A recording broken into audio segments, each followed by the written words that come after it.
Can you explain the Spanish history in the Philippines? Sure. So growing up in the Philippines, I do remember the teacher teaching the Spanish history in the Philippines. But of course, that was a long time ago. But most of it, I don't remember because I feel like I was too young to even put it in my head or to even remember it in my brain. But I feel like in school, especially in the Philippines, they don't really teach you everything in terms of history. And I feel like the subjects that they teach us in the Philippines, especially in school, it's been filtered, meaning they did not teach us everything about the history. There are things that they hid from us from knowing the truth. And of course, later on in my life, since I came here in Canada, I discovered or learned a lot of things about history, especially the Spanish colonization in the Philippines. So from what I've learned, Spaniards came and colonized the Philippines for over 350 years, who ruled by Ferdinand Magellan, who was a Portuguese explorer representing the Spain. When Magellan came to the Philippines, he brought a lot of Mexican slaves with him. And hence why a lot of Filipinos' last name is Mexicans,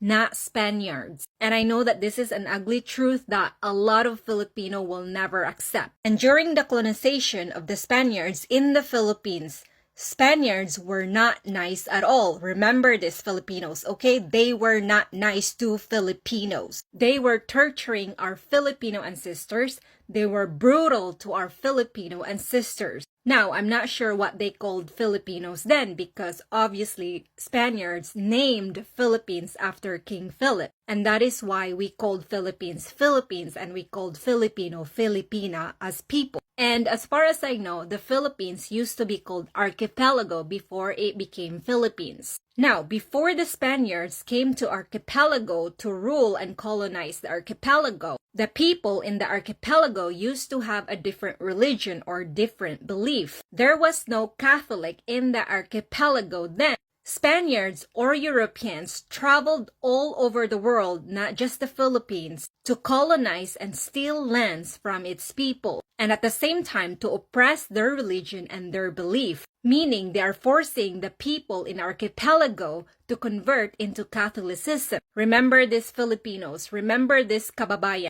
Our ancestors were brutally forced to convert into Catholic. And if you don't convert to Catholic, you will get this. And at the same time, they also perform torture. Remember, Filipinos, our ancestors were forced and tortured so that we will accept Catholic religion. And we must remember, Igorot tribes were the only tribes who refused to accept the Catholic religion because Igorot tribes had their own belief, and that's the reason why they fought back. And obviously, everything is a history. Moving on to now, which is the present, the result of the colonization is obviously religion. And a lot of Filipinos believe that they have Spanish blood even though they don't. A lot of Filipinos' last names are actually Mexicans, not Spaniards. Because remember, Spaniards brought Mexican slaves to the Philippines. And that is why Filipinos, if you want to know your real identity, know who your ancestors are. Our ancestors went through hell during the Spanish colonization.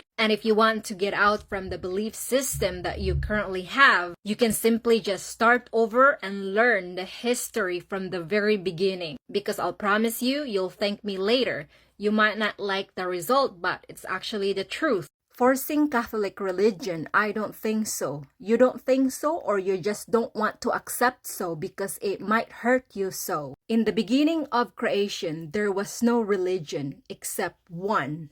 Oneness. One for all for one. However, there was a bunch of businessmen who decided to divide all human. Back in the day, there was no human rights except oppression. If you don't obey, if you don't comply, if you don't follow, the purpose of religion is to weaken the strong. And how to weaken the strong? Simple. Plant fear in their minds. And how do you plant fear in their minds? Simple. If you don't obey, you're going to hell. If you don't follow, you are going to hell. If you are bad, you are going to hell.